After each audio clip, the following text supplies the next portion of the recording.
네, 시작을 할까요? 네. 네. 네, 제가 잠시 기도하고 오늘도 성경 공부 시작하도록 하겠습니다. 사랑과 은혜가 풍성하신 하나님 아버지 참으로 감사합니다. 오늘 이렇게 또다시 어김없이 목요일 아침 10시에 모여서 하나님 말씀을 배우는 시간을 갖습니다. 정말 부족한 자가 나누기에 주님의 은혜가 필요합니다. 주님 은혜로 하나님의 말씀이 우리 모든 공부하는 집사님, 권사님들 머리와 심령에 잘 새겨질 수 있도록 도와주옵시고 정말 이 능력의 말씀으로 우리가 살아가면서 말씀으로 살아가는 귀하고 복된 우리 모두가 될 수 있도록 주님 도와주시옵소서. 아직 참석하지 못한 우리 집사님, 권사님들도 계십니다. 꼭 함께 유튜브를 통해서나마 보고 배워서 함께 이 사사기 말씀들을 배워가는 귀한 시간들 될 수 있도록 도와주시옵소서. 예수님의 이름으로 기도드립니다. 아멘. 네, 우리 지난주 복습을 잠깐 하자면 지난주 사사가 누구였는지 혹시 기억나시나요? 입다. 입다가 등장하기에 앞서서 사사기에 어떤 일정한 패턴이 있잖아요. 패턴이 무너지기 시작을 했어요. 네, 항상 부르짖으면 이스라엘 백성이 죄를 짓고 죄를 지으면 하나님께서 이스라엘 민족을 이방 민족의 손에 파시고, 그럼 고통 가운데 이스라엘 백성이 부르짖으면 하나님이 구원자인 사사를 보내는데, 이번에 하나님이 뭐라고 말씀하시냐면 다시는 구원하지 않겠다라고. 그러니까 우리가 이제 거기에서 생각해 볼 수 있는 건 단순히 하나님은 우리가 회개하면은 무조건 구원하시는, 용서하시는 용서 자판기가 아니다라고 말씀을 드렸습니다. 네. 이스라엘 민족이 환난 때에만 하나님을 찾았죠. 그래서 이 어떤 회개가 진심의 진짜 회개가 아니었다라는 것을 우리가 또 추측해 볼 수 있었고요. 그럼에도 불구하고 하나님이 이스라엘 백성을 가만 내버려 두지 않으시죠. 구원하시게 된 이유가 뭐였냐면 회개해서 구원하신 게 아니라 그들이 고통 가운데 있는 걸 보고 근심하셨다라는 표현들이 등장을 해요. 그래서 우리가 너무 안쓰러워서 우리를 사랑하셔서 구원하셨다라는 표현이 있고, 그리고 이때 등장했던 사사의 이름은 누구였다고 말씀드렸죠? 입다. 혹시 입다가 어떤 사람이었는지 잠깐 말씀해 주실 수 있는 분 있을까요? 입다요? 일단 네. 큰 용사. 큰 용사. 큰 용사. 큰 용사. 용사며 기생의 자녀. 네, 기생이 낳은 아들이라고 말씀을 드렸습니다. 네. 그래서 출신 성부는 비천하지만 능력이 엄청난 사람이었다. 전쟁에 아주 능한 사람이어서 암몬 족속이 쳐들어왔을 때 내쫓은 사람들이 다시 찾아올 정도로 자존심 구기고 찾아갈 정도로 엄청난 능력이 있었던 사람이 바로 입다였고, 이 입다라는 사람은 아마도 제가 추측을 하건대 제가 말씀드렸던 게 뭔가 대가 없이 사랑을 나눠줄 어떤 그런 가족이란 존재가 없었던 사람이 입다였을 것이다라고 말씀을 드렸어요. 형제들이 다 내칠 때도 아버지조차도 침묵하고 있었고 그런 사람이 입다였다. 그래서 이제 입다라는 사람은 하나님에 대해서 잘 몰랐던 사람이다라고 제가 말씀을 드렸는데, 그 하나의 예로 그모스 신이 암몬 족속에게 땅을 주었듯이 하나님도 이스라엘 족속에게 땅을 주었다는 표현 기억나시나요? 네. 그러니까 그모스 신이랑 하나님을 똑같이 생각하고 있었던 거예요. 근데 그모스 신이 어떤 신이었냐면 인신 제사를 드리는 신이었어요. 그래서 결국 이 입다도 하나님 저에게 승리를 주시면은 제가 전쟁 치르고 나서 집으로 돌아갈 때 자기를 처음 마중 나온 영접한 그 자를 하나님 앞에 번제물로 바치겠습니다라고 얘기를 했다라는 거를 말씀을 통해 봤습니다. 그래서 결국 인신제사 드리면 안 되는데 그것도 몰랐고, 서원을 했어도 서원을 다시 물릴 수 있다라는 걸 레위기 27장에 기록되어 있다는 걸 그때 함께 확인했었죠. 그래서 서원을 물릴 수 있음에도 불구하고 물리지 않았다. 사실 그렇죠. 이게 하나님을 율법을 잘 몰랐어도 하나님에 대한 신뢰가 있으면, 우리였으면 그렇게 해놓고 나서 하나님 이거 잘못 제가 한 것 같습니다. 원래 이게 아니었는데 하나님 이거 물릴게요. 이렇게 충분히 얘기할 수 있죠. 하나님은 항상 지금까지도 불공정 거래하시던 분이잖아요. 대가 없이 우리를 구원했고, 이 사사기 이 부분을 봐도 용서할 만한 이스라엘 백성이 아님에도 불구하고 고통 가운데 놓여져 있는 이스라엘 백성을 보고 구원하신 분이 하나님이시잖아요. 그래서 하나님은 항상 우리와는 불공정 거래를 하신 분이었다.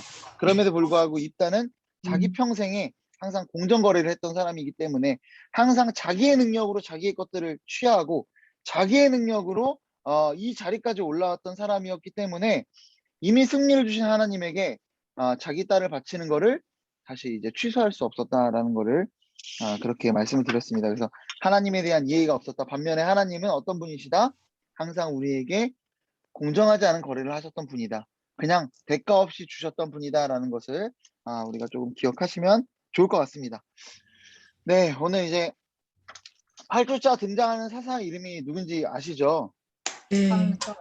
삼손. 삼손이에요. 그래서 이게 삼손이 저는 이게 삼손이 물론 이제 전에도 본 적이 있는데 너무 많더라고요, 양이. 저는 삼손 다 보려고 하다 보니까 13, 14, 15, 16장 이 4장이 전부 다 삼손의 이야기입니다. 삼손을 보시면서 어떤 생각이 들었어요? 와, 삼손 내 아들도 삼손 같으면 좋겠다 이런 생각 드신 분 있나요? 아니요. 나도 삼손 같은 사람이 되고 싶다라고 생각하시는 분 있나요? 전혀 아니죠. 네. 정말 이게 무슨 말인가 싶을 정도로 다시 말씀을 들여다볼 정도로 이게 뭐야, 뭐 하는 거야? 진짜 어처구니가 없어요. 네, 어처구니가 없는 그런 모습이 등장을 합니다. 그런데 참 신기하게도 하나님께서는 삼손을 통해서도 일을 하시더라는 거예요. 네. 그래서 오늘 삼손에 대해서 한번 볼 텐데요. 이 삼손의 이야기를 제가 봤을 때 크게 4가지 이야기로 나눌 수 있을 것 같아요. 자, 4가지 이야기로 나눌 텐데 이거 화면 보이시나요? 네. 네. 4가지 이야기로 나눌 수 있을 것 같은데 첫 번째는 13장에 등장하는 내용입니다. 13장에 사사 삼손의 등장, 해에서부터 나신이로 택함받는 그 이야기가 등장을 하죠. 네. 아빠 마노아와 이름 없는 그 엄마가 등장을 하는 이야기, 하나님의 사자를 만나서 그 계시를 듣는 장면이 있고요. 그리고 이 두 번째는 14장과 15장에 걸쳐서 딥나 여인이 등장을 해요. 딥나 여인. 이 딥나 여인은 블레셋 사람입니다. 그리고 수수께끼 이야기가 등장을 하고 여기서 별 이야기 다 딥나의 포도원 이때 수수께끼 중간에 딥나의 포도원 그리고 그 여우 꼬리에다 불 붙여가지고 막 했던 그게 다 딥나 여인과 관련된 이야기예요.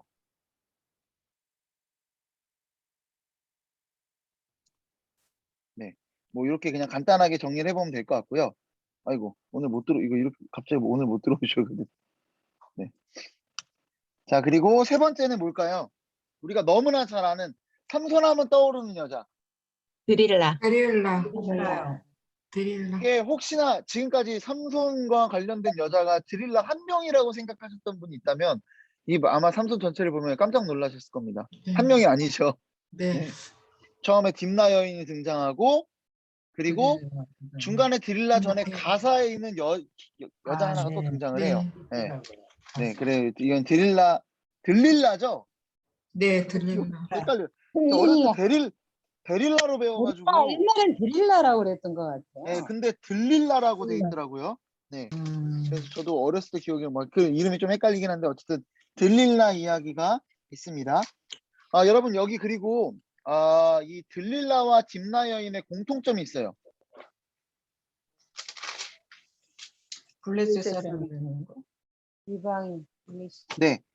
첫 번째는 블레셋 여인이죠. 네. 네. 요거는 제가 쓰진 않을게요.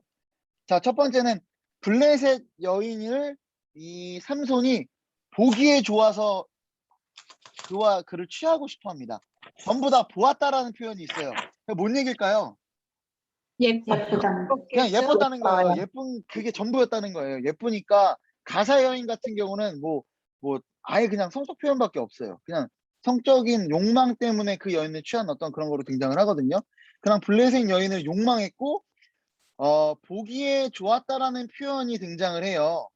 근데 보기에 좋았다라는 표현이요. 이 좋았다는 표현이 옳다라는 표현이랑 똑같은 단어입니다. 그래서 사사기에 등장하는 주요 표현 중에 하나가 뭐냐면은 그 시대에는 왕이 없었으므로 각자의 소견에 옳은 대로 소견에 그거랑 오른데. 똑같은 표현이에요. 보기에 옳은 대로. 네. 그러니까 삼손 자기의 옳은 대로 그 여인을 취했다라는 겁니다. 요거랑 아. 똑같은 표현이 계속 이제 아. 삼손의 얘기에 등장을 하는 겁니다. 음. 그래서 이게 이스라엘의 상태를, 영적 상태를 삼손을 통해서 반영하는 거고요. 그리고 이 여인들을 보면은 수수께끼도 있었고, 또 이 삼손의 삭도 머리 되는 그 사건들이 있었잖아요. 네. 이거를 알아내려고 블레셋 사람들이 여자를 협박하죠. 네, 딥나 여인도 협박을 해요. 너 이거 안 가르쳐주면 네. 니네 집 다 불살라 버리겠다. 네. 들릴라 같은 경우는 은을 가지고, 돈을 가지고 이렇게 꼬십니다. 그렇게 네. 이제 비밀을 안 알아내려고 블레셋 사람들이 여인을 압박하는 내용이 또 등장을 하고요. 그리고 여인들 같은 경우는 삼손에게서 비밀을 해내려고 합니다. 그리고 결국 비밀을 어떻게 하나요? 둘 다 알아내요. 알게 알아내죠. 돼요. 그리고 음. 이 결과적으로는 어떻게 되냐면 블레셋 사람들을 죽이게 되는 일로 발전하게 되는 걸 우리가 볼 수 있어요. 그러니까 이 삼손의 의도와는 전혀 상관없이 삼손은 자기 욕망대로 움직이는데, 하나님은 결과적으로 하나님이. 블레셋, 그 이스라엘 민족을 구원하기 위해서 그들을 네. 점령하고 있는 네. 블레셋을 징벌하고 있다는 것을 볼 수 있다는 거죠. 그러니까 삼손은 삼손은 자기 악한 대로 행하는데 하나님은 네. 그걸 통해서 이스라엘 백성을 구원하시더라는 역사하시고. 거예요. 예. 네.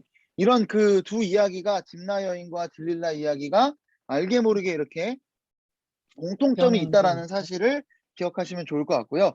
그리고 마지막은 뭘까요? 저는 그냥 이렇게 생각했던 거예요. 눈이 뽑힌 삼손의 네. 반격. 어떻게 보면은 뭐 학자들마다 의견이 갈리긴 하지만 유일하게 삼손이 긍정적으로 표현된 장면은 눈 뽑히고 나서입니다. 예. 예, 머리 잘리고 눈 뽑히고 나서 그 기둥 잡고 막 기둥 흔들어서 네. 사람들 죽이는 장면 있잖아요. 그 장면. 마지막은 참 그나마 자기가 할 도리를 하고 죽은 것 같아. 약간 그런 뉘앙스가 있고, 저도 긍정적으로 그 부분을 저는 평가를 하거든요.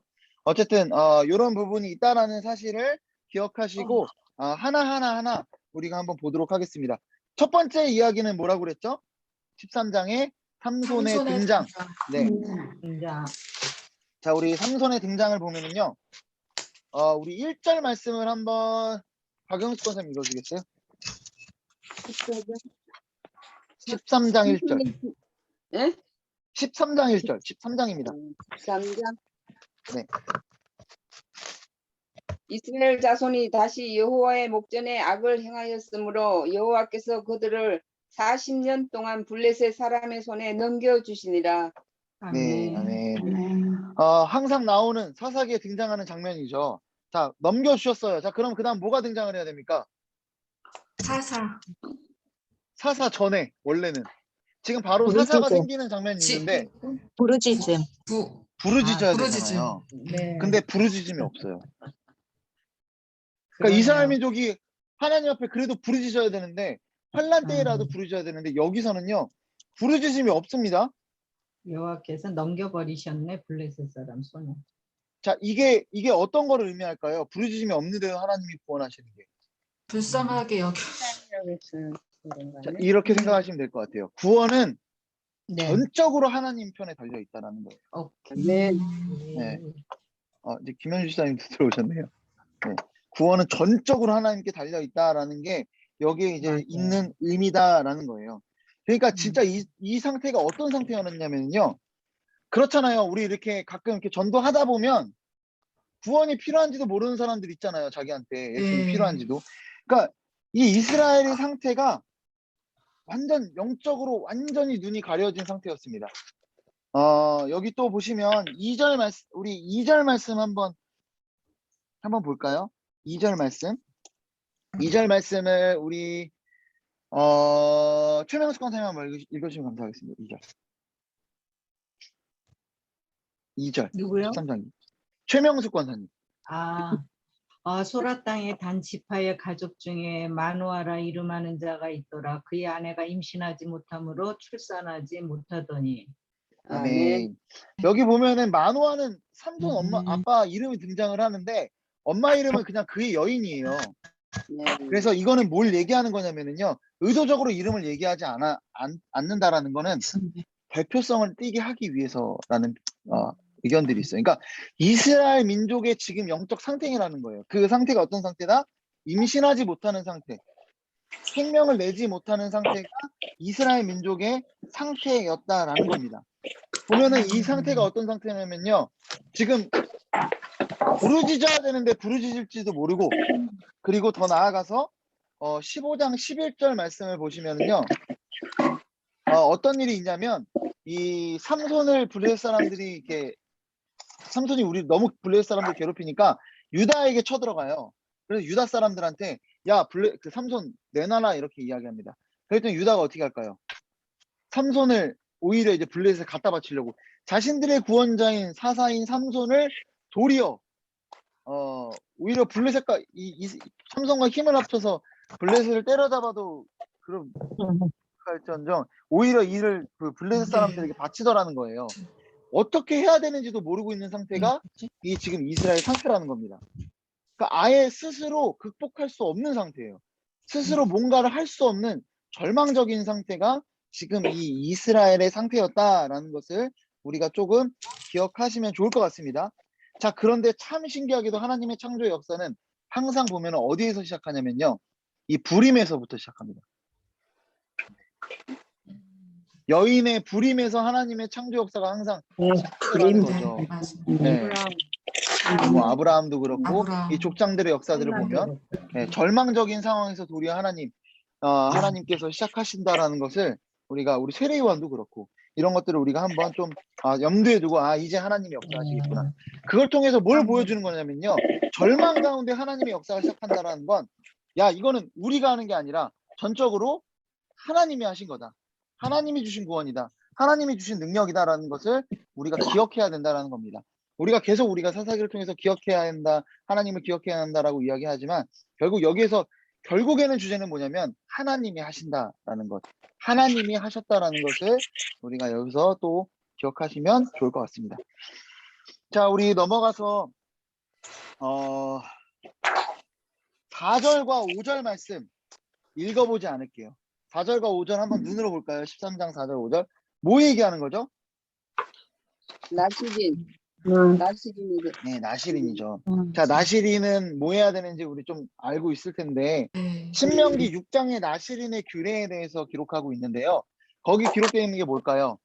머리를 깎고 머리를 깎지 말라, 말고 삭도되지 말라. 그리고 또 하나는 포도주를 가까이 하지 포도주. 말고. 포도주뿐만 아니라 포도와 관련된 거는 다 하면 안 됩니다. 먹으면 안 됩니다. 네, 그리고 네, 또 하나는 여자 부정한 거. 부정한 거. 주검을 만지면 안 돼요. 여자. 죽어 있는 시체나 죽어 있는 사체, 동물의 사체 이런 맞아요. 것들을 만지면 안 돼요. 그거를 뭐 네. 해도 안 되고. 그래서 이런 크게는 이런 세 가지, 그리고 또 거룩히 구별된 사람이다라는 거, 이렇게 크게 세 가지 나시린의 규례, 나시린이 지켜야 될 게 있다라는 거예요. 그런데 사실 원래는 이 나시린은요, 그 시간이 원래는 제한적이었어요. 원래 나시린 서원하는 거는 조금 이 삼손의 나시린은 좀 다릅니다. 원래 일반적으로는 내가 뭐 서원을 하면 뭐 어느 정도의 기간만 나시린이 되는 건데 지금 삼손 같은 경우는요, 죽을 때까지라는 표현이 있고요. 그리고 원하지 않았어요. 원래는 자발적으로 자원해서 나시린이 되는데 비자발적으로 나시린이 됐죠. 왜? 하나님의 사자가 와서 나시린이 됩니다라고 그냥 얘기를 해버리죠. 그래서 좀 그런 차이가 있는데, 그래서 여기에 대해서 학자들은 그렇게 이야기를 하더라고요. 제가 한 얘기가 아니라 학자들은 우리 그리스도인에 대해서 이야기를 하는 거라고 해요. 우리가 택함 받은 게 우리가 자발적으로 된 게 아니죠. 하나님이 일방적으로 택하셨죠. 구원받은 백성으로. 그것들을 이야기하는 거다라고 이야기를 합니다. 자, 그래서 어쨌든 나시린까지 보았고요. 요 이야기를 13장 이야기를 보시면 마노아라는 사람이 되게 이 어떤 하나님의 계시를 받는 거에 있어서 되게 주도하고 싶어 해요. 왜냐하면 자기가 남자니까. 그런데 실질적으로 하나님의 계시를 계속 받는 거는 그리고 또 주도하는 역할을 누가 하는지 혹시 알고 계시나요? 네. 아내가 다 주도를 네. 하고요. 아내가 오히려 더 깨어있는 것 같은 모습들이 계속 등장을 합니다. 네. 뭐 21절 말씀 보시면은 그제야 그가 여호와의 사자인 줄을 알아요. 마노아는. 그런데 6절 말씀에 보면은 여인이 6절 제가 그냥 읽어드릴게요. 6절 말씀에 보면 그 여인이 가서 그의 남편에게 말하여 이르되 하나님의 사람이 내게 오셨는데라고 이야기합니다. 이미 네. 그 자기에게 나타났던 사람이 하나님의 사람이다라고 얘기를 했어요. 근데도 이 사람 받아들이지 않았던 거예요. 마노아는 왜 여자가 하는 얘기니까. 당시 여자들의 증언은 증거로도 채택이 안 됐던 시대입니다. 법정에서. 그래서 어떻게 보면은 이 하나님의 사자도 마노아에게 최종적으로 나타났던 이유는 여인의 말을 믿게 하기 위해서였던 것 같아요.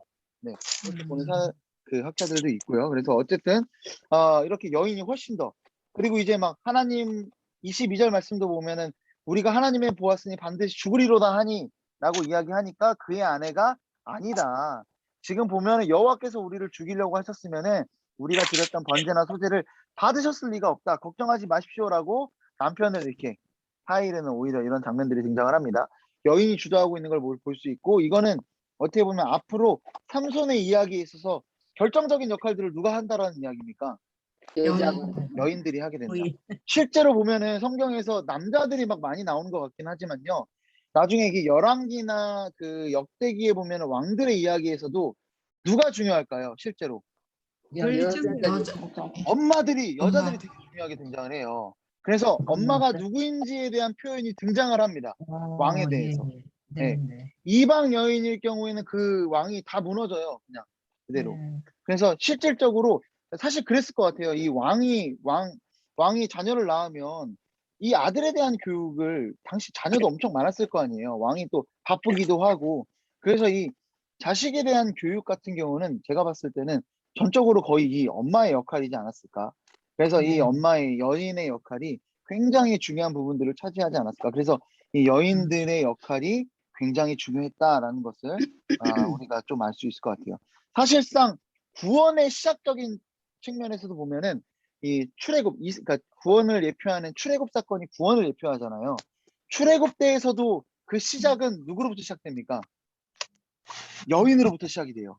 이때야? 네, 이스라엘의 어떤 그 미디어? 산파들, 그 아이를 받아내는 산파들이 그 산파들. 바로의 명령이 있었음에도 불구하고 아이들을 죽이지 않는 아버님. 이야기가 네. 등장을 하고, 그리고 모세의 엄마와 모세의 누나였던 미리암이 목숨 걸고 그 아이를 지켰던 이야기가 등장을 하죠. 아빠는 별로 나오지도 않아요. 맞아. 네.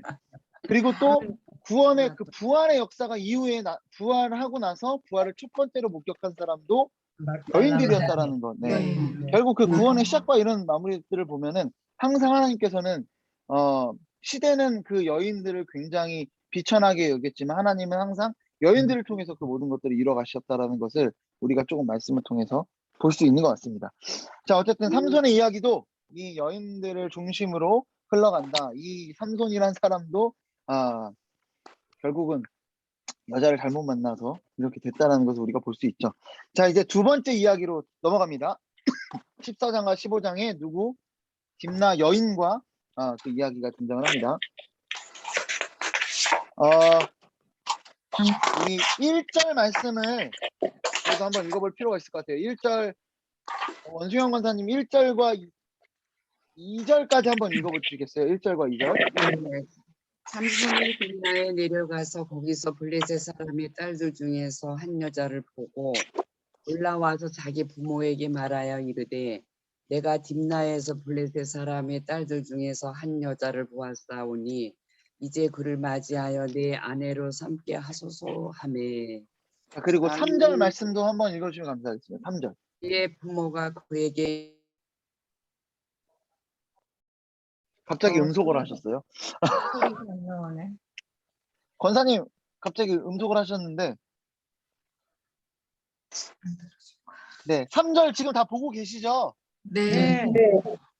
권사님, 원수경 권사님 들리시죠?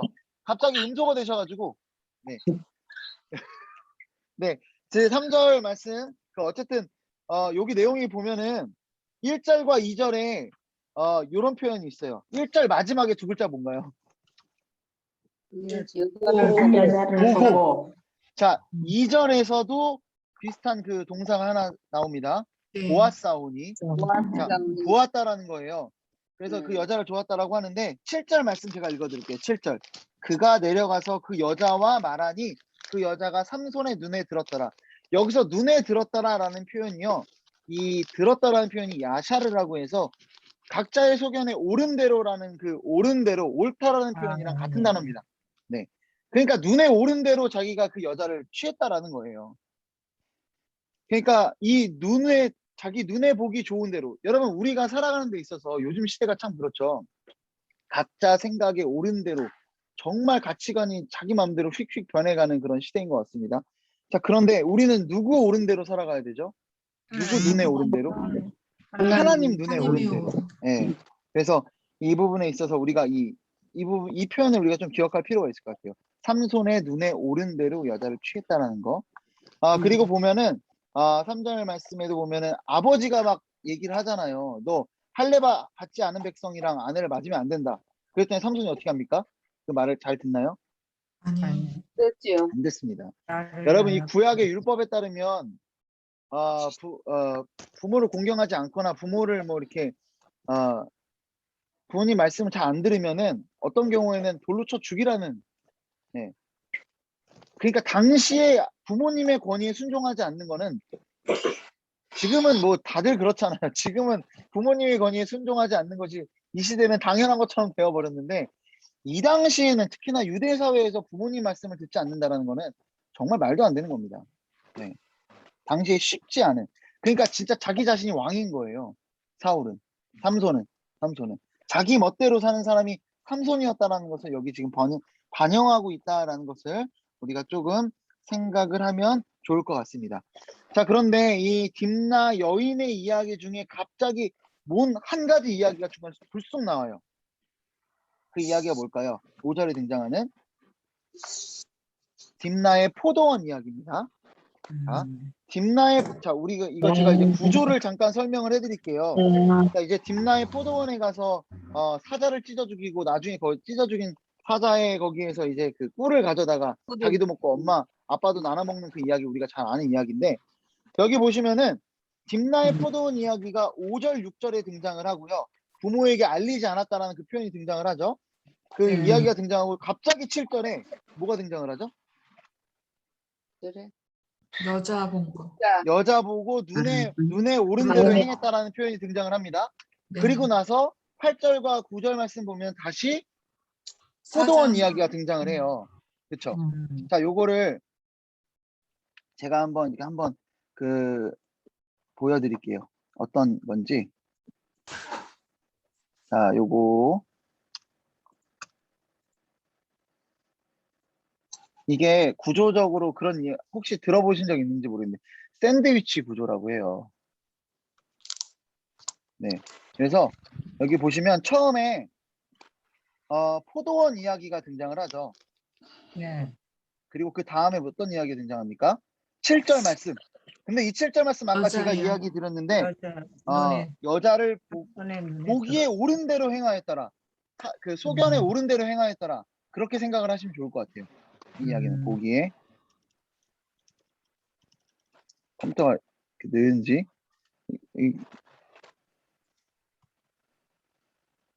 그리고 또다시 포도원 이야기가 등장을 합니다. 자, 그러니까 뭐냐면은요. 포도원 이야기는 결국 무슨 이야기냐면 자기 옳은 대로 행한 이야기였다라는 거예요. 그러니까 이 샌드위치 구조라는 게 이제 핵심적인, 샌드위치도 빵보다도 그 안에 있는 내용물이 되게 중요한 거잖아요. 결국 여기의 주제는 7절 말씀이 주제라는 거예요. 삼손이 자기 옳은 대로 행했다. 혹시 이해하셨나요? 네. 조금 어려울 수 있긴 한데. 자, 어쨌든 자기 옳은 대로 행한 이야기가 포도원 이야기라는 거예요. 왜 포도원 이야기가 자기 옳은 대로 행한 이야기일까요? 원래 삼손은 누구 말씀대로 살아야 되는 사람입니까? 하나님 말씀. 하나님 말씀대로 살아야 되는 사람이죠. 하나님의 그 나시린 규례를 지켜야 되는 사람이에요. 자, 그런데 이 이야기를 보면은 삼손이 지금 어디로 가고 있어요? 5절에 보면 세상 쪽으로 가. 세상적으로. 세상 속이 아니라 여기 이제 보면은 포도원. 어디로? 포도원. 포도원에 왜 갈까요? 여러분 포도원에 가면 포도원에 왜 여자 가요? 때문에. 김나 때문에 하는 거 아닌가? 여자 때문에. 포도주 마시러 가는 거야. 포도 때문에 아니, 가는 그냥- 거죠. 포도원은 포도 때문에 포도원을 가죠. 자, 그런데 그래요? 나시린이 지켜야 될 규례가 뭐가 있습니까? 그 포도- 포도주를 포도를 먹지 그걸 말아야 돼. 먹으면 안 네. 돼요. 얘는 포도원 근처도 가면 안 되는 사람입니다. 삼손이. 근데 포도원을 가고 있는 거예요. 자기 생각에 옳은 대로 지금 행하고 있는 거죠. 자, 그리고 뿐만 아니라 여기서 사자 새끼를 찢어 죽입니다. 네. 어떤 학자는 그렇게 이야기를 해요. 사자가 등장한 이유가 가지 못하게 막으려는 하나님의 어떤 그런 거였다라는 이야기도 있는데 뭐 그거는 잘 모르겠어요. 어쨌든 사자를 찢어 죽이고 나서 근데 죽이고 나서 어떻게 하죠? 거기에 봤더니 뭐가 있어요? 꿀. 꿀이 있어요. 말도 안 되는 이야기인데 꿀이 있는데 진짜 네, 원래 아니 목사님 저 중간에 말씀도 좀 죄송한데 이게 무슨 뜻이에요? 그 꿀이 왜 또 거기서 나오는지 또 그걸 왜 그러니까 이게 먹는- 하나님의 초자연적인 거기서- 현상이죠. 원래 같으면은 거기 벌떼가 있어야 됩니까? 뭐가 있어야 됩니까? 파리떼가 있어야죠. 그러니까요. 근데 벌이 있어요. 그래서 굉장히 근데- 이해가 안 됐거든요. 그리고 거기 꿀이 있더라는 거예요. 근데 네. 중요한 핵심은 뭐냐면 여기서 첫 번째는 포도원에 가면 안 되는데 포도원에 갔고 또 나시인이 지켜야 될 게 또 뭐가 있었죠? 죽은 거 만지면 안 되는. 죽은 거 만지면 안 죽은 돼요. 그런데 지금 죽은 거를 포도원. 만져서 사자. 이거 원래 여기 있는 꿀 같은 경우는요 절대 먹어서는 안 됩니다. 그거를 이거 좀- 정결의식을 이거 만지기만 해도 정결의식을 갖고 7일 동안은 부정하게 되는 거예요. 그래서 이 꿀은 버려야 되는 꿀인데 얘가 이거 먹고 자기도 먹고 아버지한테 주더라는 거예요. 자기 소견에 옳은 대로 행하는 자기 소견에 옳은 대로 행하는 건 결국 어떻게 행하는 거냐면요. 하나님의 말씀에 반박하는 거예요. 왜? 자기가 왕이 돼서 자기 뜻대로 행하는 거죠. 하나님의 뜻이 아니라. 그런 모습을 전적으로 삼손이 지금 보여주고 있다라는 겁니다. 그래서 이 부분을 우리가 기억해두고 염두에 두고 삼손의 모습을 기억해두고 계속 말씀을 보도록 하겠습니다. 자, 이제 수수께끼를 내는데요. 수수께끼를 내기 전에 이제 뭐를 베푸냐면은 10절 말씀 한번 홍기수 집사님 10절 말씀 한번 읽어주세요. 10절. 네. 삼손의 아버지가 여자에게로 내려갈 때 삼손이 거기서 잔치를 베풀었으니 청년들은 이렇게 행하는 풍습이 있음이더라. 네, 아멘. 여기 잔치에 빼놓을 수 없는 게 뭔가요? 술. 술이죠, 술. 얻어줘. 잔치에는 술을 빼놓을 수 없습니다. 그리고 실제로 이 잔치라는 단어가 마시다라는 단어에서 파생한 단어예요. 그 단어가. 그래서 술잔치입니다. 이게 그냥. 이 청년들이 행하는 풍습이라는 것 자체가 블레셋인들의 어떤 풍습이었고 그 풍습대로 지금 삼손이 술잔치를 독주를 또 마시지 말라는데 그냥 하지 말라는 거는 다 지 멋대로 하는 게 삼손이었습니다. 자, 그리고 나서 무리가 이제 삼손을 보고 30명을 데려와서 친구를 삼았다라고 11절에 기록되어 있는데 아마 그렇게 이야기를 하더라고요. 이제 결혼을 하게 되면 이게 조금 이스라엘의 풍습과는 달라요. 여기 7일 동안 잔치를 벌이는데 지금도 여러분 중동에 가면은 결혼식 7일 동안 해요. 저도 이제 중동에 이제 한 6번 정도 갔다 왔었는데 가면은 결혼식 가면은 7일 동안 잔치를 합니다. 보통은 일반적으로는 남자들끼리 잔치를 7일 동안 하고 6일 동안 하고 여자도 6일 동안 하고 마지막 날에 만나는 최종적인 막 그 셀러브레이션을 하거든요. 근데 여기는 좀 달랐던 것 같아요. 이제 다른 이방 민족의 사람이 오니까 좀 지켜보기 위해서 이 30명의 남자들을 이렇게 친구로 이렇게 데려왔던 것 같아요. 그래서 같이 잔치를 벌이고 있는데 삼손이 여기서 수수께끼를 냅니다. 수수께끼를 내는데 내기를 걸어요. 내기를 거는데 배옷 30벌이랑 뭐 속옷이었겠죠. 배옷 30벌이랑 겉옷 30벌을 걸고 내기를 하는 겁니다. 맞추면은 그들한테 주는 거고 틀리면은 못 맞추면은 삼손이 그 옷을 받는 거였겠죠. 그런 내기를 하게 됩니다. 그런데 그 내용이 뭐였는지 수수께끼 내용 14절 말씀을 배용옥 과사님 한번 읽어주시겠어요? 14절. 14절이요. 네. 삼손이 그들에게 이르되 먹는 자에게서 먹는 것이 나오고 강한 자에게서 단 것이 나왔느니라 하니라. 그들이 사흘이 되도록 수수께끼를 풀지 못하였더라. 네. 아멘. 자, 강한 자에게서 단 것이 나왔다. 이거 뭐 얘기하는 걸까요? 사자에게서 꿀이 나오는. 사자에게서 꿀이 나오는. 네, 그거 얘기한 겁니다. 자, 그런데 여러분 이 사람들이 맞출 수 있을까요? 없을까요? 아니요, 없어요. 절대 못 맞춰요. 왜냐하면 이거 삼손 자기가 겪은 일 가지고 수수께끼를 낸 거거든요. 그리고 참 재밌는 게 강한 자라는 단어도요. 히브리어로 알이라는 단어고요. 단 것이라는 단어, 꿀도 그러니까 사자라는 단어도 알이고 꿀도 알이에요. 동음을 이의어를 가지고 수수께끼를 낸 거예요. 예. 그래서 되게 삼손이 제 생각에는 이렇게 막 똑똑했던 것 같습니다. 제 생각에는. 어쨌든 이런 수수께끼를 내는데 못 맞추죠. 그랬더니 아까 제가 이 딥나의 여인과 들릴라의 그 두 이야기의 공통점이라고 이야기를 했죠. 블레셋 사람들이 이 30명의 사람들이 도저히 맞출 수 없으니까 어떻게 합니까? 이 결혼할 여자를 여인한테 가서 네. 협박을 합니다. 협박을 해요. 너 이거 얘기 안 해주면은 남편을 꾀어서 수수께끼를 우리에게 알려주지 않으면 너와 내 아버지의 집을 불살라 버리겠다라고 이야기를 합니다. 네. 그래서 이제 결국 여인이 어떻게 합니까? 17절에 보면은 울며 그에게 강요함으로 결국 수수께끼를 알려주더라는 거죠. 자, 알려주게 되어서 이제 마쳤겠죠. 우리 네. 18절 말씀을 홍기숙 집사님 한번 읽어주시면 감사하겠습니다. 18절. 18절에요. 네. 네. 일곱째 날 해에 지기 전에 서업 사람들이 삼손에게 이르되 모시가 달겠으며 못이 사자보다 강하겠느냐 한지라 너희가 내 암송아지로 살지 아니하였다면 너희를 하였으리라 하니라.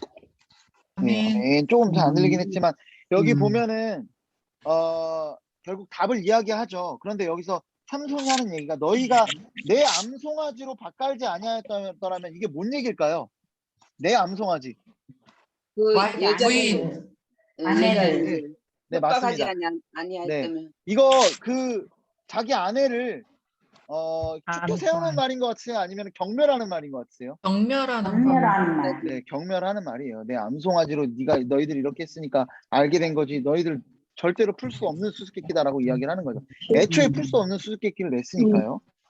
그리고 그 수수께끼 비밀을 알려준 거는 그 여인이었으니까 결국 이렇게 됐다라는 겁니다. 결국 삼손이 이거 풀었으니까 어쨌든 내기에서 진 거잖아요. 여기서부터 이제 삼손이 진짜 이게 정상적인 사람이 맞는가라는 생각이 의심이 드는 행동들을 막 하기 시작을 합니다. 하나님의 영이 임했어요. 여호와의 영이 임했는데 여러분 여호와의 영이 임하면 우리가 생각했을 때 성령이 임하시면 성령의 열매들이 나타나잖아요. 그렇죠. 근데 여기 사사기에서 등장하는 여호와의 영 같은 경우는요 좀 그렇진 않습니다.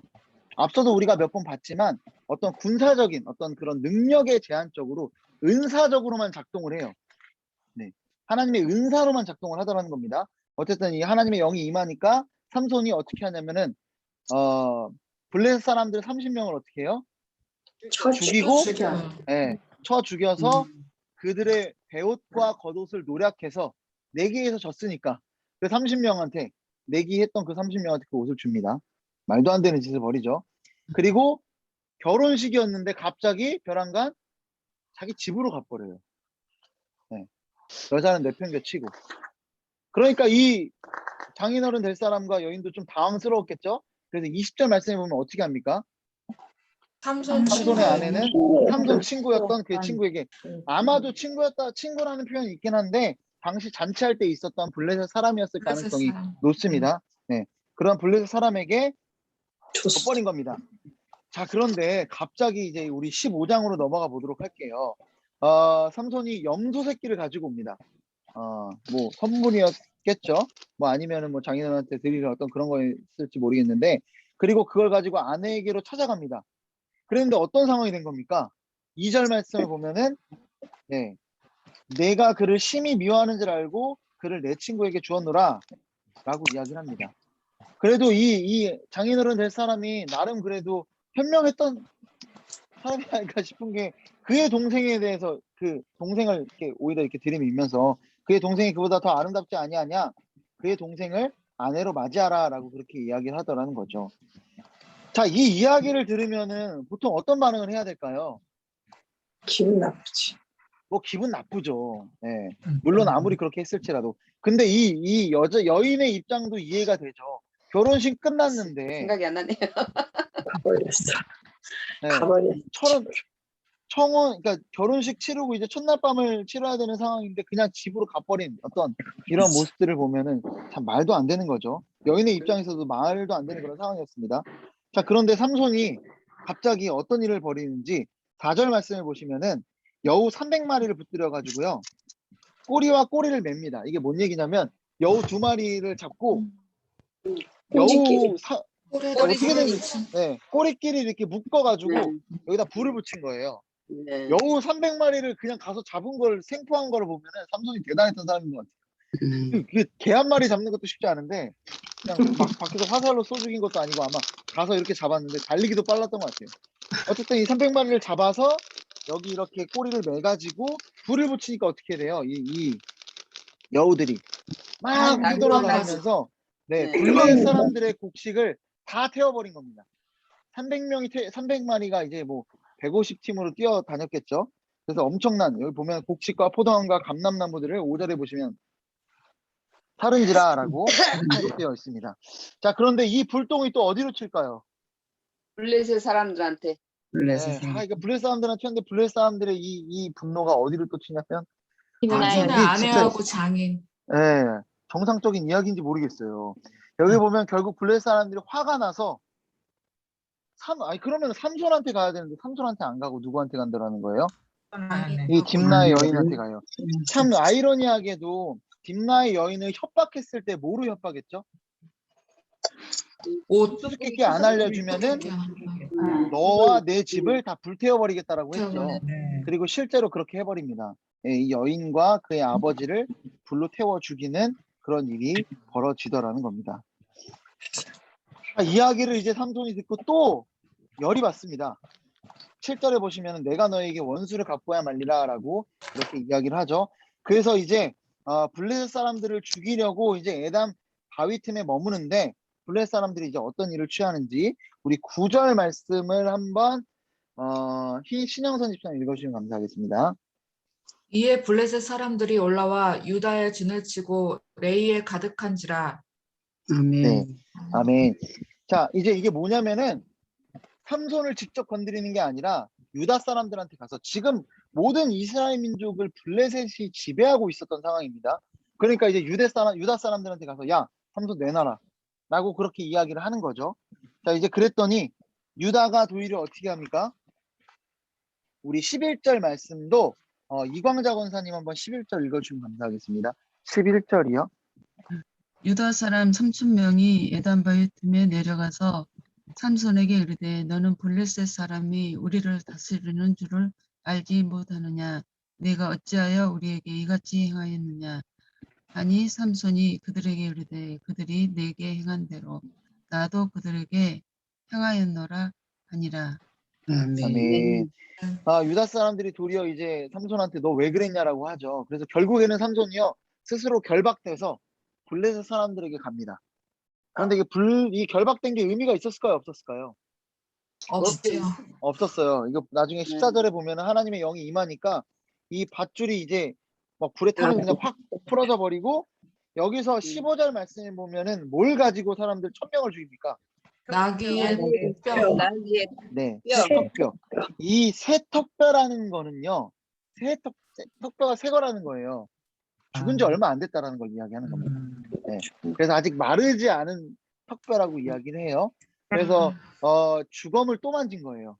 네, 뭐 하는 일이 맨날 하나님 말씀 어기는 게 삼손의 일이니까 여기서 또 이 오래되지 않은 어떻게 보면 이게 마른 뼈보다 새 턱뼈가 약하다고 하더라고요. 그래서 이 턱뼈를 가지고 1,000명을 죽입니다. 네. 자, 1,000명을 죽인 거에 대해서 삼손 스스로는 어떻게 표현하고 있는지 16절 말씀을 우리 이용림 집사님 읽어주시면 감사하겠습니다. 이르되 나귀의 턱뼈로 한 더미 두 더미를 쌓았으며 나귀의 턱뼈로 내가 1,000명을 죽였도다 하니라. 네, 아멘. 자기가 1,000명을 죽였다라고 이야기를 하죠. 하나님의 영이 임해서 하나님이 주신 은사로 이것들을 감당한 건데 자기가 했다라고 이게 생각을 하고 있다라는 거예요. 그러니까 지금 이 삼손의 상태가 이랬다라는 것을 우리가 조금 이해하면 좋을 것 같고 나시린의 규례를 계속 반복적으로 어기고 있다라는 것을 좀 보면 좋을 것 같습니다. 우리 16장으로 넘어가 보도록 할게요. 벌써 시간이 45분까지 갔는데 자, 우리 16장으로 넘어가서 보시면은 가사의 한 기생 이야기가 등장을 해요. 네. 자, 가사는 지금 가자지구라고 막 요즘 뭐 이스라엘에서 이렇게, 이스라엘하고 이런 네. 이야기가 나오잖아요. 팔레스타인. 거기 지역이에요. 팔레스타인. 그러니까 블레셋의 지역이고 블레셋의 뭐 5 방백의 지역 중에서 가장 강력한 지역입니다. 그러니까 블레셋의 핵심 지역인데 거기 그냥 삼손이 들락날락 할 정도인 거예요. 그러니까 삼손이 얼마나 그 무력이 대단했는지를 우리가 볼 수 있습니다. 여기 보면 아예 결혼하는 것도 아니고요. 그냥 자기 성적 욕구에 의해서 이 여인을 찾아갑니다. 기생을, 이 창녀를 찾아간 거죠. 여기 삼손, 여기 이 이야기가 등장을 하는 이유가 뭐냐면은요. 여기 보면은 3절 말씀에 보면 그 밤중에 일어나 성 문짝들과 두 문설주와 문빗장을 뺏어 가져갔대요. 가사라는 블레셋의 가장 강한 성에 성 문짝이랑 문설주와 문빗장을 뽑아갈 정도의 사람인 거예요. 삼손이. 한 사람이 이것들을 다 할 수 있었던 사람입니다. 여러분, 사산을 하나님께서 왜 세우셨죠? 구원하기 위해서. 이스라엘을 구원하기 위해 세운 거죠. 만약에 삼손이 조금만 이스라엘을 구원하려고 했다면 어떻게 됐을까요? 제 생각에 충분히 구원하고도 남을 만한 능력이 있었던 맞아요. 사람이었던 것 같아요. 그런데 이 사람이 하는 건 뭐냐면 항상 자기 욕망을 자기 채우기 위해서 자기 은사들을 사용하고 있다는 거죠. 여러분 참 보면은요, 참 신기하게도요, 이 하나님의 은사를 갖고 있는 분들 중에 진짜 은사가 뛰어나요. 뭐 예를 들면 말씀을 전하는데 너무나 탁월해.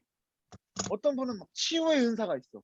그런데 그게 하나님의 나라를 위해 사용되는 게 아니라 자기 사회 사역을 위해서 사용하시는 분들이 있습니다. 제 생각엔.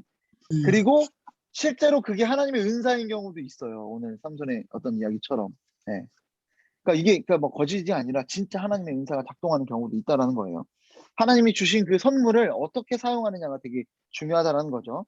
그런데 하나님은 참 감사하게도요. 결국에는 이 블레셋을 어떤 징벌하고 있는 하나님의 그 구원의 역사로 인도하고 있는 그런 모습을 또한 볼 수 있다는 겁니다. 가사 이야기를 넘어가서 우리 드릴라 이야기를 한번 보도록 하려고 해요. 4절 말씀을 보면은 소래골짜기에 드릴라라 이름하는 여인을 사랑하매라고 이야기합니다. 처음으로 이 여인 중에서 이름을 밝히는 사람이 들릴라라고 해요. 참 보면은 이 삼손이라는 이름의 뜻은 작은 태양이라는 뜻이고요. 들릴라는 밤의 여인이라는 뜻을 가지고 있습니다. 사실 좀 어울리죠. 네, 작은 태양과 밤의 여인이 만난 겁니다. 그리고 처음으로 사랑했다라는 표현이 등장을 하고요. 그리고 이 들릴라는 블레셋 사람인지 히브리 사람인지 기록되어 있지가 않아요. 그리고 오히려 히브리식 이름이다라는 얘기가 있어요. 그래서 어쨌든 이 들릴라는 뭐 다른 여인들은 지금까지 다 블레셋 사람이었거든요. 들릴라는 이스라엘 사람인지 블레셋 사람인지 사실 정확히 알 수가 없는 오히려 이스라엘 여인이다라고 이야기하는 사람이 많을 정도로 그런 여인입니다. 자, 그런데 역시나 블레셋 사람들이 아까 딥나 여인과의 공통점이죠. 은 1,100개를 가지고 가서 이 여인을 꼬십니다. 자, 은 1,100개의 가격이 제가 계산을 못 해봤어요. 자, 그런데 1년의 수입이 은 15개 정도 된다고 해요. 그러니까 1,000개면 어느 정도 100년 정도의 수입이다라고. 100년, 1년 연봉을 뭐 3,000 정도로 생각을 했을 때 100년이면 얼마가 되나요? 한 30억 정도 되지 않을까 싶네요. 네. 그러니까 거의 로또 맞은 정도의 그런 금액이 되는 것 같아요. 그 정도를 가지고 이 드릴라한테 찾아간 거죠. 어쨌든 내가 은 1,000개를 줄 테니까 소식을 알게 해라. 이야기 너무 잘 알죠. 삼손과 드릴라의 이야기는 너무나 다들 잘 아시니까 제가 굳이 다 말씀은 드리지 않을게요. 자, 그런데 이 이야기를 보면서 들었던 질문이 있습니다. 제가 계속 들었던 질문이 뭐냐면요. 여러분, 삼손이 드릴라가 뭔가 꿍꿍이가 있다는 걸 눈치챘을까요? 안 챘을까요? 챘어요. 있는 걸로 아는데요. 네, 충분히 챌 수 있어요. 그런데 삼손은 결국 뭘 이야기를 합니까? 자기 머리에 삭도를 대면 지금 보면은 이 이야기의 패턴을 보면은요. 자기 뭐 머리를 묶으면 힘이 없어진다라고 하면 그 뒤에 어떻게 되죠? 실제로 머리를 묶어놓죠. 네. 그렇죠. 그리고 또 그 다음에 뭐 새끼 활줄로 뭐 이렇게 묶으면 뭐 새 몇 가닥으로 묶으면 뭐 이렇게 나는 힘이 없어진다라고 이야기를 하면 실제로 묶였어요. 자, 그러면 머리에 삭도를 대면은 머리를 밀어버리면 내가 힘이 없어질 거다라고 이야기를 하면 그 다음 패턴상 어떻게 돼야 되는 게 정상이죠? 또 머리가 밀려요. 머리가 밀리게 되는 거죠. 그럼 우리는 이런 생각을 할 수 있고, 이거 삼손 바본가? 왜 드릴라한테 이걸 이야기할까? 여러분 왜 이야기했다라고 생각을 하십니까? 그 여자를 사랑하니까. 견뎠을 것 같아. 진심을. 사랑에 빠져서 눈이 먹는 사랑에 빠져서 뭐 사랑이 그런 말 네, 그런 것 이게 같아요. 우리가 다시 한번 어디로 넘어가 봤으면 좋겠냐면요. 딥나의 포도원 이야기로 잠시 넘어가 봤으면 좋겠어요. 아, 예. 여러분, 나시린의 규례가 원래는 몇 가지였죠? 세 가지. 포도 세 가지. 세 가지. 포도 음. 그리고 삭도, 주건, 죽음에 관한 삭도. 그리고 규례. 삭도예요. 네. 삼손은요, 이미 다 다 어기고 있었어요. 다 해. 이거 삭도 돼도 괜찮을 거라고 생각을 했던 겁니다. 맞아. 여러분, 하나님이 사실은 이 말씀 어기고 있는 삼손을 그냥 인내하고 계셨던 거예요. 우리가 진짜 크게 착각하는 것 중에 하나가 뭐냐면, 죄를 짓다 보면은 죄를 지어도 괜찮잖아요, 사실. 우리가 삶을 살다 보면 이만한 죄를 지어도 사실 괜찮거든요. 계속 죄를 짓죠. 근데 결국 어떻게 됩니까? 삼손처럼 모든 죄를 하나님 앞에 다 짓게 되고, 하나님을 내 주인에서 몰아내게 되고, 내 스스로 왕이 되는 그런 상황까지도 이르게 되더라는 겁니다. 네. 하나님이 주신 은사임에도 불구하고 내 힘이라고 여겼던 거예요. 그러니까 삼손은 이 힘이요, 뭐 머리에서, 그러니까 자기로부터 나왔다라고 생각을 했던 거죠. 그런데 여러분, 삼손의 힘이 어디에서 나왔을까요, 여러분? 머리에서 나왔을까요? 여러분, 아니요, 20절 하나님. 말씀을, 하나님이 네, 주신 거지. 그쵸. 우리 20절 말씀을, 하나님, 우리 20절만 하나님이- 같이 읽어도 약간 소리가 튀긴 하지만 20절 말씀을 한번 같이 한번 읽어보도록 하겠습니다. 16장 20절입니다. 시작.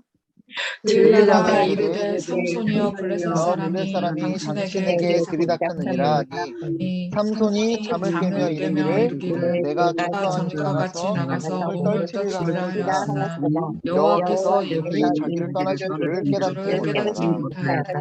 아멘. 아멘. 아멘. 힘이 없는 이유가 뭐라고요? 하나님이 여호와께서 떠나서 떠나신 거. 네. 머리가 아니라 하나님께서 함께 하심이 그 힘의 원천이었던 거죠. 이 모든 어떤 은사와 능력들은 하나님이 주셨다는 사실이었다는 거를 그가 놓치고 있었다는 겁니다. 자신에게 주어진 그 은사, 그 힘이 하나님으로부터 온 것을 이게 완전히 망각하고 있었다는 거예요. 그래서 하나님의 말씀을 지키지 않았던 이유도 그거죠. 이 힘이 하나님이 주셨다는 걸 알고 있으면은 당연히 응당 하나님의 말씀을 지켰겠죠. 왜? 이걸 주시는 분이 하나님이니까. 하나님이 언제든지 뺏어 가실 수 있는 분이니까 당연히 하나님에게 잘 보여야 되고 하나님의 말씀을 잘 지켜야겠죠. 그런데 삼손은 이 힘이 나로부터 나왔다는 걸 생각했기 때문에 네, 그냥 그 어떤 자기의 것이다라고 그렇게 생각을 하고 하나님의 말씀을 지키지 않았던 겁니다. 자, 자기 것이라고 생각하니까 자기 욕망대로 사용했던 거예요, 힘도. 네. 여러분 보시면은 사도행전 2장 말씀을 보면은 그 유무상통이라고 해서 그 필요에 따라 어떤 자기 것들을 사람과 이 교회 안에서 나누는 이야기들이 등장을 하잖아요. 여기서 보면은 교회는요, 자, 우리에게 있는 그렇게 할 수 있었던 이유가 여러분 뭐라고 생각하십니까? 사도행전 초대교회의 사람들이 필요에 따라서 성령이 자기의 함께 재산도 충만해서 성령이 충만하니까 이 삼손의 이야기에서 보면은 뭐냐면은요, 자기에게 주어진 재산이나 자기에게 주어진 모든 것들이 자기 거라고 생각했을까요? 아니라는 거예요. 하나님이 다 주신 거라고 생각했기 때문에 줄 수 있는 거예요. 아멘. 삼손은 반면에 이 주어진 그 힘들이 자기 거라고 생각했기 때문에 자기의 욕망을 위해서만 사용을 했던 겁니다. 자, 우리에게 주어진 지혜나 능력이나 물질이나 이런 것들이 하나님이 주셨다는 것을 알고 감사할 줄 알면 이것들을 다른 사람들을 위해서 쓸 수 있는 것이고 우리 하나님 나라를 위해서, 교회를 위해서 사용할 수 있다라는 거죠. 네. 그래서 이게 핵심 포인트라는 거예요. 다 모든 것들은 하나님이 주신 것이고 하나님이 하신 것이다 라는 거죠. 자, 우리 아까 이 삼손이 자기 눈에 좋은 대로 여인들을 취했던 이야기가 계속 등장을 했잖아요. 삼손은 자기 보기에 옳은 대로 행했던 사람입니다. 자기 관점에 옳은 대로 행했던 사람이에요. 자, 그런 사람이 이제 올바른 관점을 가지고 하나님의 뜻대로 행하려면 어떤 과정이 있어야 될까요? 우리 한번 21절 말씀을 한번 우리 박경아 집사님 한번 읽어주겠어요? 21절. 블레셋 사람들이 그를 붙잡아 그의 눈을 빼고 끌고 가사에 내려가 노줄로 매고 그에게 옥에서 맷돌을 돌리게 하였더라. 아멘. 자, 요게 핵심 포인트인데 혹시 눈치채신 분이 있을지도 모르겠는데 삼손이 변하게 된 결정적인 계기는 눈을 뽑힌 겁니다. 그는 지금까지 자기 눈에 오른 대로만 행했던 사람이에요. 자기 기준에 오른 대로 행했던 사람. 왜? 자기가 왕이니까. 다 자기 거고 다 자기 맘대로니까 자기 눈에 오른 대로 행했던 사람인데 이제 자기 눈이 뽑히니까 어떻게 돼요? 이제는 하나님의 눈에 오른 대로 행할 수 있는 그 계기가 시작되더라는 거예요. 자, 지금까지는 자기 힘이라고 여겼어요. 자기 것이라고 여겨서 자기 욕망대로 행했습니다. 자기 욕망을 위해서. 자, 이제 변한 삼손이 어떤 일을 저지를지 우리 결정적인 말씀인데 김순자 권사님 28절 말씀 한번 읽어주세요. 들릴라가 삼손이 진실을 28절이요. 28절. 삼손이 28절. 네. 16장 28절이요. 네. 삼손이 여호와께 부르짖어 이르되 주 여호와여 구하옵나니 나를 생각하옵소서. 하나님이여 구하옵나니 이번만 나를 강하게 하사 나의 두 눈을 뺀 블레셋 사람에게 원수를 단번에 갖게 하옵소서 하고. 아멘. 자, 드디어 사사기에 등장해야 할 그 패턴이 등장을 합니다. 어떤 거요? 여호와께 부르짖고 드디어 부르짖는 거예요. 네. 드디어. 자, 부르짖고 하나님 앞에 구한다는 건 뭔 의미가 있냐면요. 지금까지 그 힘이 나에게로부터 있었던 게 아니라는 걸 삼손이 깨달은 거예요. 하나님 힘을 주세요. 하나님 당신으로부터 힘이 나왔다는 걸 이제 알겠습니다. 하나님 우리를 구원해 주세요. 원수를 갚게 해주세요라고 삼손이 드디어 눈이 뽑히고 나서야 기도하고 있다라는 겁니다. 앞에 보시면은 이미 삼손 머리는 자라 있어요. 네. 22절 보면 머리털이 밀린 후에 다시 자라기 시작하니라고 기록되어 있는데 머리 밀려 있지만 여전히 힘이 없습니다. 머리가 힘의 근원이 아닙니다. 네. 이제 하나님을 찾는 것이 정답이라는 것을 깨닫고 삼손이 부르짖고 하나님께서 블레셋을 구원한 이야기가 여기서 이제 등장을 하더라는 거죠. 삼손은 지금까지 다 내 힘이었고 그래서 나를 위해서 사용했던 그것이 이제는 하나님께 부르짖고 이 모든 힘이 하나님으로부터 왔다는 것을 이제야 깨닫게 됐다라는 것이죠. 그래서 우리 이 삼손의 4가지 이야기를 다시 한번 조금 우리가 좀 정리를 했으면 좋겠어요. 제가 그 PPT를 통해서 지금 보이시죠? 네. 사사 삼손의 등장. 우리 첫 번째 이 사사 삼손의 등장 이야기를 보면은 부르짖지 않았다는 것을 우리가 기억하고 계시죠? 네. 부르짖지 않았는데도 하나님께서 구원하셨다. 결국 하나님의 전적인 구원이다라는 이야기를 해드렸고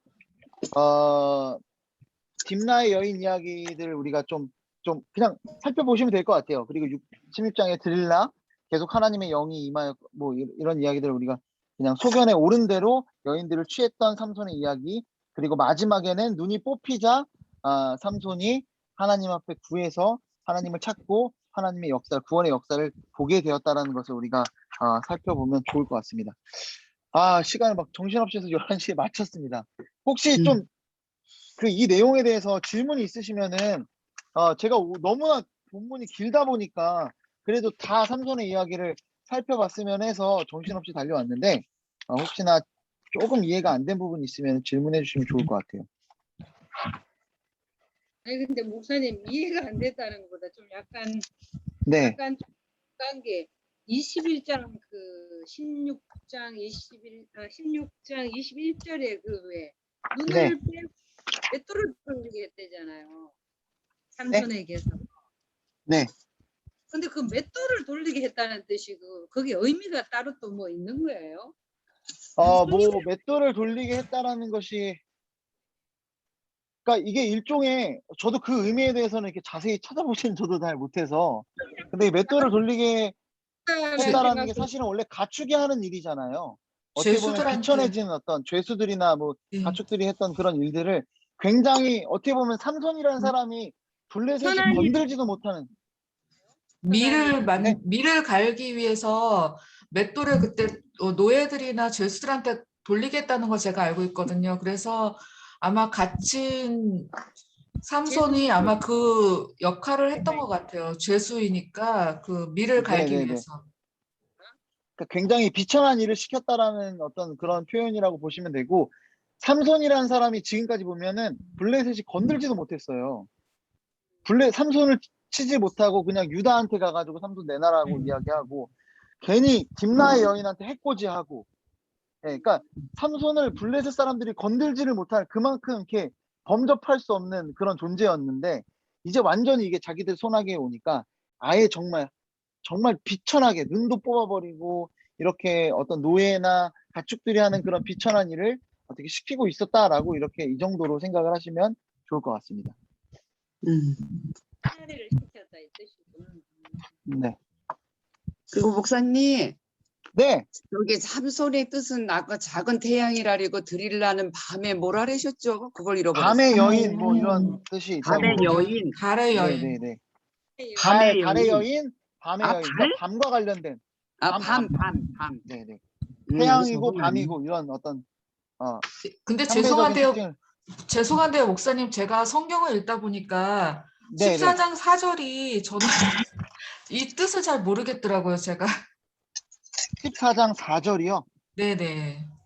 자, 이게 그때의 블레셋 사람이 이스라엘을 다스린 까닭에 삼손이 틈을 타서 블레셋 사람, 여기서 이 삼손이라는 게요. 네. 저도 이거 보니까 이 문맥상 삼손이 아니라 여호와로 보는 게 맞다라고 하더라고요. 아, 네.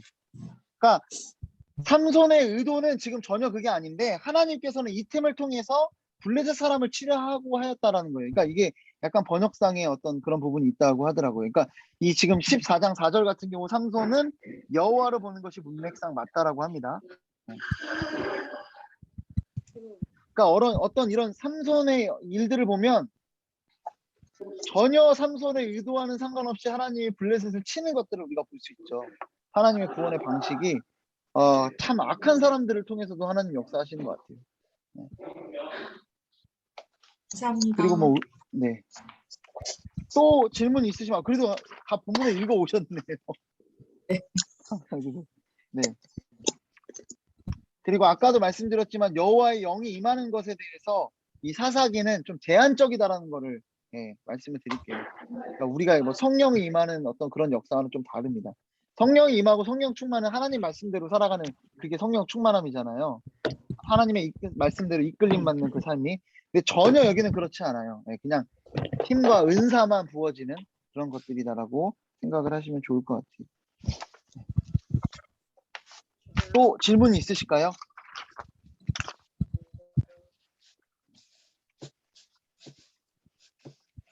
네, 그러면 우리 또 11시가 넘었으니까 오늘은 제가 조금 약간 걱정이 되는 부분이 있긴 했어요. 너무 많아서 막 저도 빨리빨리 하고 건너뛴 것도 있는 것 같기도 하고, 이게 좀 분량이 많고 하다 보니까 조금 설명이 미흡할 수도 있는데, 일단은 본문을 한번 또 잘 읽어보시고 혹시라도 또 질문이 생기면은 개인적으로 저한테 카톡을 주시거나 뭐 연락을 주시면은 제가 최대한, 저도 모를 수도 있긴 하거든요. 뭐 저도 지금 책을 4권 정도 사사기를 보면서 4권 정도 보고 있긴 한데, 혹시 저도 뭐 찾아보고 또 모르는 게 있으면 또 연구해보고 할 수 있으니까 물어보시면 뭐 저한테도 도움이 되는 거니까 혹시나 이제 귀찮게 하는 거라는 생각은 하지 않으셨으면 좋겠어요. 네. 제가 만약에 모르고 이런 질문들 필요한데라고 생각하면 저한테도 큰 유익이니까 꼭 질문을 해주시면 감사하겠습니다. 자, 제가 이제 기도하고 마무리하도록 하겠습니다. 사랑과 은혜가 풍성하신 하나님 아버지, 참으로 감사합니다. 오늘 삼손의 이야기를 통해서 하나님이 주신 그 은사임에도 불구하고 그것이 그저 자신의 능력인 것처럼 여겼던 삼손, 하나님 앞에 영광 올려드리고 하나님을 경배하고 하나님을 찬양해야 하는 그 삼손이 아무것도 모르고 자신의 것인 줄 알고 자신의 욕망만 채우는 그런 삶을 살았던 삼손의 이야기를 보았습니다. 주님, 우리에게 주한 이 많은 것들이 나의 것이 아니라 하나님이 주신 것임을 알고 항상 감사할 줄 알며 이것들을 내 이웃들에게 당연히 나눌 수 있는 우리 모두가 될 수 있도록 주님 도와주시옵소서. 하나님 아버지, 우리 권사님들, 집사님들 주의까지 또 건강 지켜주시옵시고 하시는 일들 가운데 하나님의 축복을 더하여 주셔서 다 잘 되는 역사 허락하여 주시옵소서. 이 모든 말씀 사랑이 많으신 예수 그리스도의 이름으로 기도드립니다. 아멘. 아멘. 수고하셨습니다. 네, 수고하셨습니다. 감사합니다. 네, 내일 뵙겠습니다.